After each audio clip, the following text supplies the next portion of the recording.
Welcome to Minecraft Live, coming to you from the Mojang office in Stockholm, Sweden.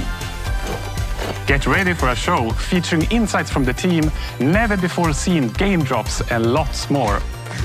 The features we're announcing today will have you diving deeper and fighting smarter than ever before.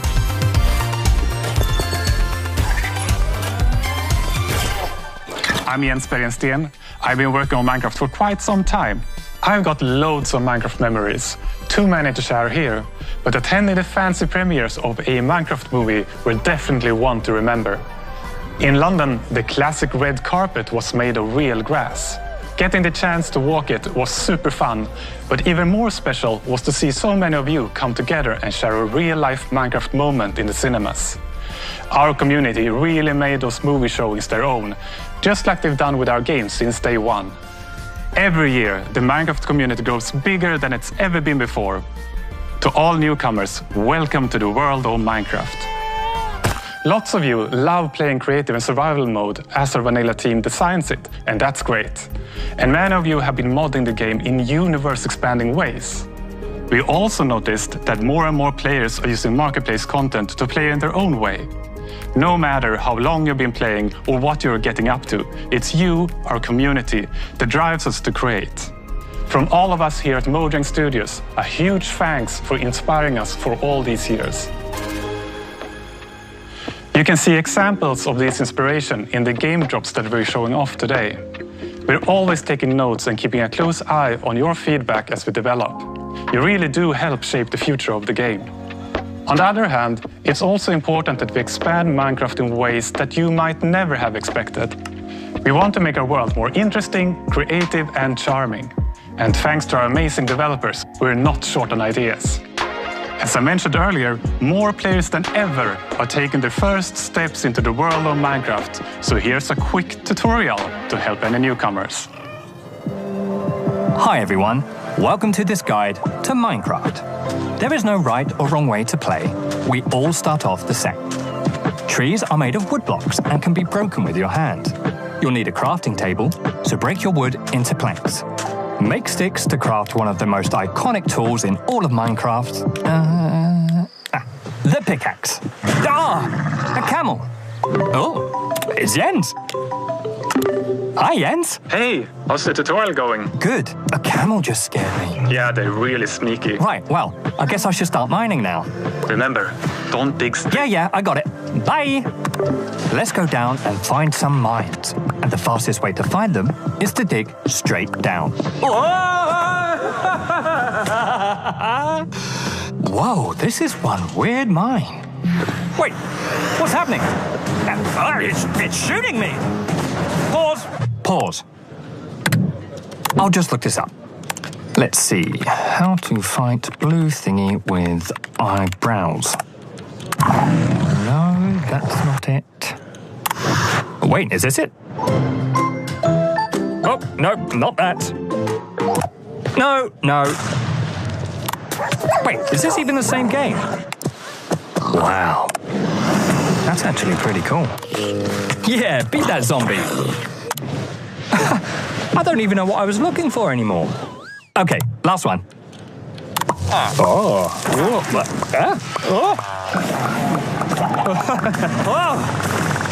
That is enough internet for today. You know, there's no right or wrong way to play, but there are too many ways for one guide to cover. Just start exploring and experimenting. But if you don't know where to begin or you get stuck, there are plenty of tutorials out there, made by the community, for the community.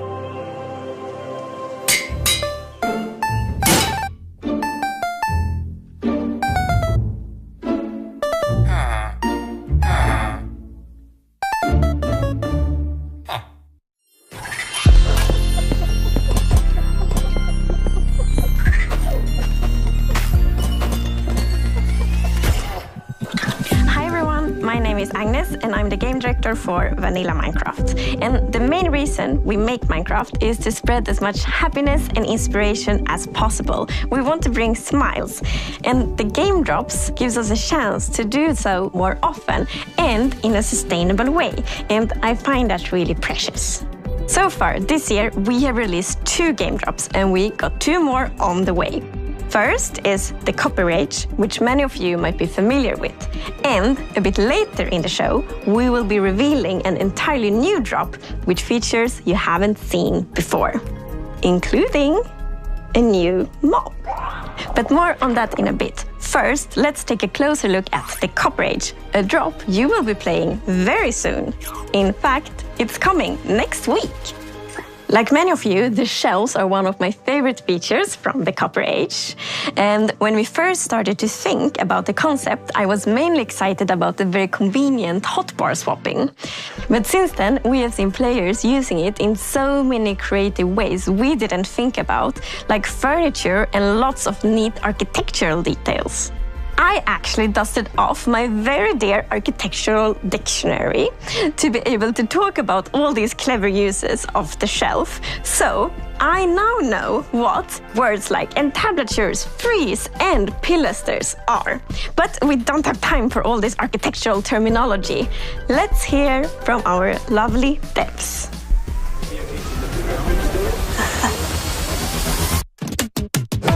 So the Copper Age is coming in just a few days, and it's going to expand quite a lot what you can do with copper in the game. Copper is abundant. I always find, much more copper than I do coal or iron or other precious materials when mining. So we always saw copper as a decorative block, and that's exactly what players have been using it for. They've been building amazing statues and amazing cities, amazing buildings. But now we're going to introduce some more uses for copper. Now we can use it to craft tools, armor, and also the copper golem, which I'm very excited about. It'll be the first mob made out of copper. So the Copper Golem is a new sort of friend to have in your base who's going to go through and help you organize your very messy chests, if you're anything like me. Move items from the copper chest you put things in into nearby normal chests with similar items in. So the copper golem, it's pretty small. It's a lot smaller than the iron golem. But my favorite thing is the way we've animated it, with its limbs like clicking around and the way its head turns. I absolutely love it. And it's really cute now with the eyes lighting up when it's active, the noises it makes. In my head, it sounds way more like a beep boop robot than it actually does in the game, but it's like, wee, beep, beep. What really, really adds the cherry on top is the sound effects from Sandra. They just really make it feel like something's alive in your base. Starting to work with the sound on this, I wanted the fundamental to be like metal stuff, but with a hint of something more playful. This could be a good spin sound, I think. The Copper Golem doesn't have this ambient, idle sounds that it just makes when it walks around like most mobs do. So the personality would have to be in its movement. I wanted to create a voice of these like metal sounds. The Copper Golem spinning its head, and it's like something like this. I recorded my own voice for the hurts and death sounds. It's actually me. Dying. Don't hit them. Unless you want to hear my voice. As the copper golem makes itself comfortable in your base, over time it's going to start oxidizing, turning into all the different copper states. And when it reaches the maximum oxidation, it will eventually freeze into place and turn into a statue. One neat thing that I know we both like is the fact that the different statue poses will emit different redstone signals when you hook it up to a comparator. So using that, you can make these cool like password locks to your vault in your base with all of your loot in, where you need to have like sitting, standing, running golem, and then the pistons will open and your chest is right there. And of course, you can bring it back to its moving, sorting self by scraping that oxidization off, so it's not permanent. There's more to this drop than just all the copper. We're also adding the shelf. It's a functional block where you can put items on display, and you can also, in its powered state using redstone, do like hotbar swapping for the first time in Minecraft. We wanted players to be able to display all their treasures and trophies, similar to an item frame, but then you'd always want to take those items down, so that's why we added the powered shelf for swapping with the hotbar.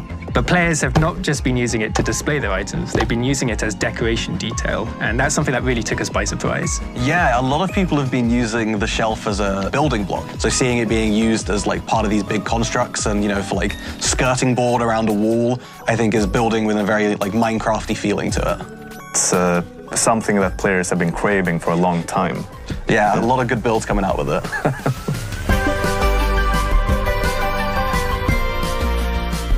The Copper Age is just days away, and with this we want to sort of fulfill copper as a full material tier, adding armor, weapons, tools. And it's introducing, dare I say, the new cutest mob in the game with the Copper Golem. Ooh, you're very wrong. What are you talking about? The cutest? The Golem? Are you forgetting the Happy Ghast? Oh yeah, I am forgetting the Happy Ghast. That is a cute one. Happy Ghast. It's so happy. Who's that big marshmallow with a smiley face? It's very, very friendly, but takes up all your space. It's Cozy. Who's that floaty friend cube with its many limbs? Look at these dangly things. It's a Happy Ghast, Happy Ghast. Do-do-do-do-do. Happy Ghast, Happy Ghast. Do-do-do-do-do. Craft yourself a harness, we'll go for a ride. Grab some of your friends, let's travel far and wide. Drifting through the clouds on our flying map we float. There's even room to party downstairs in the boats. Happy Ghast, Happy Ghast. Do-do-do-do. Happy Ghast, Happy Ghast. Do-do-do-do. On the nether, wearing leather, busk and tether all together. Soaring so high, clouds will pass by. Rise up, let's fly and chase the sky.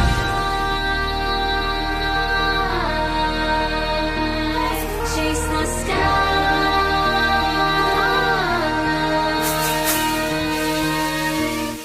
They are Happy Ghast, Happy Ghast. Do-do-do-do. Happy Ghast, Happy Ghast. Do-do-do-do. Chase the sky.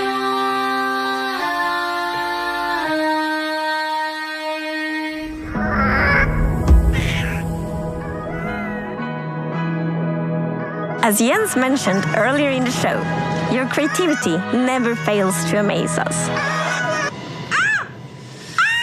Let's meet 3 community members who, like millions of others, are using Minecraft to create something far beyond the game. My name is T. I'm 19 years old and I'm from Sweden. A friend invited me to a server, and since he lives so far away, I wanted him to see where I'm from. So I just started building my hometown Falun, but with a twist. Falun in the year 1920. Very often I would sketch imaginary buildings, and when I build in Minecraft, I use the same kind of process as with my sketches and drawings. So that inspired me to doing architecture. If Minecraft wouldn't exist, my friends, my career, the people I know now would have been so much different. For some, the in-game world is a way to showcase their creativity, while for others, it's a source of inspiration. My name is Travis Smalley. I make art that translates on and off of computers and finds its way out into the real world. It all started with Minecraft. For instance, in block prints, you carve out a square in some kind of asymmetrical fashion, so that depending on how you rotate that block, you're going to get a different pattern. Very similar to in Minecraft, the glazed terracotta, and depending on what direction you're facing when you place the block, you get this different kind of pattern that happens out of it. Minecraft is inspiring in a number of ways. The thing that stuck out for me was how expansive this idea was, that every world was procedurally generated and different. World generation was also coming up in my art as I started to use chance and randomness more. The decision is coming from you, but you don't know exactly what the output is going to be, has been really exciting for me. Creativity takes many shapes and sometimes opens doors into worlds you never knew existed. Hola, soy Akumadre y soy una streamer de Minecraft. Comencé a jugar, que mis hijos son streamers, y siempre estaban detrás de cámara y el chat pedía que me presentara, y que yo hablara, y que jugara. Lo primero que hice fue en pleno directo conocer lo que era un creeper. Pienso que Minecraft es una comunidad que puede ser muy positiva. Me he encontrado en diferentes situaciones que me han podido dar la posibilidad de ayudar a muchísimos chicos y chicas. Los que adopté son todos los que han ingresado a jugar conmigo. En este momento tenemos un survival. Ya que vamos a sacar una foto. Puede ser que lo que haya cambiado es darle menos tiempo al tejido. These stories are just a tiny peek into the endless creativity that defines our community. So keep building, creating, and exploring, and see where it takes you. Now, a first look at an upcoming collaboration.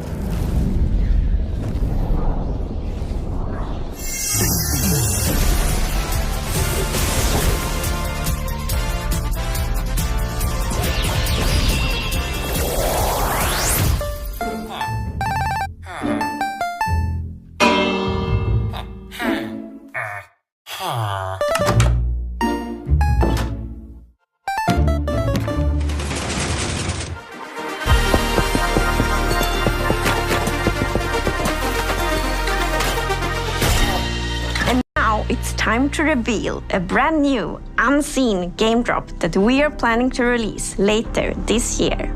These features can make traversing the Minecraft world more varied, interesting, and fun. And fun is important. I've already hinted that the new drop includes a mob. And to find it, we must leave the surface and sink into the depths of the ocean. It's almost like a hidden world, both calming and thrilling. Down here, among shipwrecks and seagrass, our creature drifts in stillness. Its shape and color might remind you of a shell that already exists in Minecraft. The drow seem to be particularly fond of it. It might take some underwater exploration, but if you're lucky, you will see one of these floating into view. The Nautilus.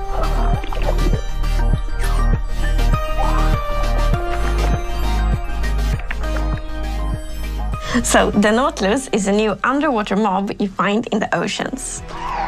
It has a very cool motion. It sort of uses its tentacles to propel forward, and it has a similar movement to the Happy Gas, so it has an abrupt turn. It's like the Happy Gas of the seas. Whoa. There's one thing in particular that is really cool, I think, with the Nautilus, and that is that you can tame it, and when you have tamed it, you can ride it.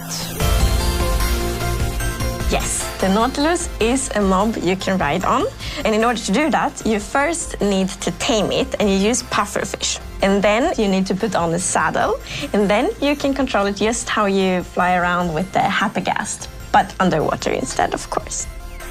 While you are riding the Nautilus, you get the super cool effect, the Breath of the Nautilus effect. Which means that you can be on the Nautilus without having to get oxygen, because it pauses the oxygen bar. You're on your Nautilus and you can build your underwater base, and yeah, you're gonna be safe. So the Happy Gas made it easier to build in the skies, and the Nautilus will make it easier to build underwater. I can see players doing triathlon races with the various mounts, Happy Gas, horses, Nautilus. Yeah, and jumping over rings and stuff like that. Yeah, just like that. Yeah. So it's gonna move in the direction you're looking at, right? The direction you're aiming your camera. But not only that, you can also dash while you are riding the Nautilus, which means that the Nautilus will dash forward, which is super cool underwater. It allows you to get around fast. So if you are, for whatever reason, looking straight up out of the surface, you will jump out of the water and then afterwards back down again. Which is very fun to do. Don't do it near land. No. And there is Nautilus armor, so you can put on armor on your Nautilus. For example, you can have like a golden Nautilus armor and a diamond Nautilus armor. There is also a zombie Nautilus. The zombie Nautilus is green compared to the regular one, which is like normally a bit more orange, more golden. The zombie Nautilus spawns with a drowned on top of it, so it's quite scary. Yeah, you get the drowned with the trident, throwing tridents at you, and then the Nautilus charging at you. So it's quite a deadly combo. It is. I think it's really neat that you use the pufferfish to tame the Nautilus so you can ride on it. And if you have two tame Nautiluses nearby each other, and once you feed it, they will produce a baby Nautilus. And it's also pufferfish that you use to make water-breathing potions. So it feels like this kind of Minecraft logic that pufferfish is the thing that unlocks breathing underwater. So, the Nautilus is not the only thing we are revealing today. In fact, let us leave the oceans and instead go visit a crafting table. Because with 2 sticks and 1 ingot, you get to create something very new.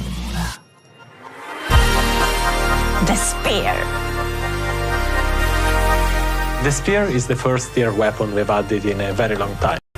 It has 2 modes of attacking. One of them is a jab, and the other is a charge. The charge attack is something that does damage based on how fast you're going. So the faster you go, the more damage you deal with it. Once the spear is lowered, then it's gonna be still, and this is the ideal state of the spear because it's gonna deal damage, it's gonna deal knockback, and it's gonna dismount. Then the spear starts shaking, then you can no longer dismount targets, and eventually it drops down. It can still deal damage, but no knockback. And finally it raises back up, and then you have to lower it again. It's kind of like the spear is really heavy, so you can only hold it like for a while and then start.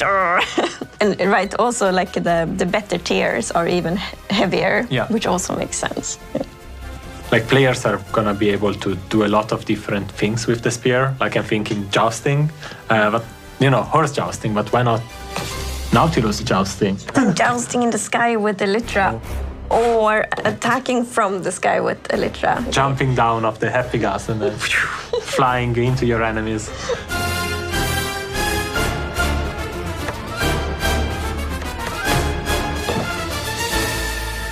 So like thanks to the dash attack and all the timing and like the velocity and the angle, this definitely is a weapon that requires some like training and skill to be really good at, which I think is really fun. It adds a depth and I think it's gonna unlock a lot of really interesting PvP opportunities, for example. You're not the only ones who get this new weapon. So the zombie horse now spawn with the zombie holding a spear in its hand. And the zombie horse will also spawn for the first time in survival mode. So it's already pretty dangerous going around at night, but now there's gonna be one more danger because there's gonna be zombies with spears on zombie horses. Zombie squared, a lot of zombies. So, to recap, this future drop comes with the Nautilus armor, zombie Nautilus with round on, of course the spear, and also the zombie horse. So it's kind of mounts and like mounted combat that connects it all. And the name of the drop will be Mounts of Mayhem. This drop is planned to release later this year, but you will be able to try out this feature soon in Snapshot, Beta, and Preview. We are, of course, very excited to see what you will think about it and then to see kind of what you all do with all these features when you can playtest them. Minecraft continues to get bigger and better. We've shown off the Copper Age game drop, which is coming soon, and a few of the features from Mounts of Mayhem, which will be in testing in the near future and due to release later this year. We can't wait to see what you create with the new features and your upcoming underwater adventures. It takes me back to the update Aquatic, only now you'll have one more pointy stabby weapon to play with. For more on both game drops, stay tuned for the Deep Dig after show. I've heard a rumor that I'll be facing off against the cheerful Minecraft expert, Tubbo. It starts right now.